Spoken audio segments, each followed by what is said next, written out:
கர்த்தருடைய பரிசுத்த நாமத்துக்கு ஸ்தோத்திரம். இன்னைக்கான வேத பகுதியை பார்க்கறதுக்கு முன்னாடி நேற்று நம்ம வீட்டில் கேட்ட வினாவுக்கான விடை இன்னைக்கு நம்ம பார்க்கலாமா? நாவை விரும்புகிறவர்கள் எதனை புசிப்பார்கள்? இதுக்கான பதில் கனியை. சரி, இப்போ நம்ம இன்னைக்கான ஒரு சின்ன வினா பார்க்கலாமா?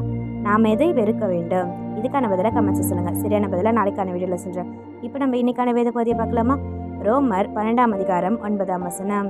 உங்கள் அன்பு மாயமற்றதாய் இருப்பதாக, தீமையை வெறுத்து நன்மையை பற்றி கொண்டிருங்கள். Love must be sincere, hate what is evil, cling to what is good. Romans 12:9. இது நம்ம ஒரு சின்ன கதையை பார்த்துடலாமா? பண்டைய காலத்தில் ஒரு ராஜ்யத்தில் எலியாப்புன்ற செல்வந்த வியாபாரி வாழ்ந்து வந்தாராம். ஒரு நாள் அவர் பாலைவன வழியா பயணம் செய்து கொண்டிருக்கிறப்போ ஒரு சிறுவன் தனியா அமர்ந்து அழுவதை கண்டாரா. அந்த சிறுவன் ஒரு அனாதையா இருந்தானா. பலர் அந்த சிறுவனை கண்டும் காணாதது போல சென்றாங்களாம். சிலர் அவனை கேலி செய்தாங்களாம். ஆனா எலியாப் உண்மையான இரக்கத்துடன் அவரிடம் சென்றாரா. மற்றவர்கள் பாராட்ட வேண்டும் என்பதற்காக இல்லை, மனதார அவனை நேசித்து உதவி செய்யணும்னு சொல்லிட்டு அவரை வீட்டுக்கு அழைத்து சென்று உணவும் உடையும் கொடுத்து வளர்த்தாரா. நல்லவற்றை செய்யவும் தேவனை நம்பவும் கற்றுக் கொடுத்தாரா.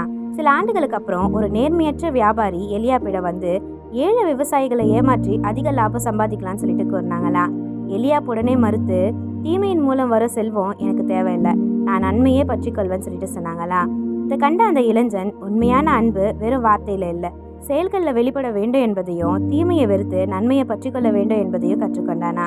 இதே போலதான் உண்மையான அன்பு மனதிலிருந்து வரணும். நம்ம தீமையை வெறுத்து நன்மையை உறுதியா பற்றி கொள்ளணும். ஆமேன்.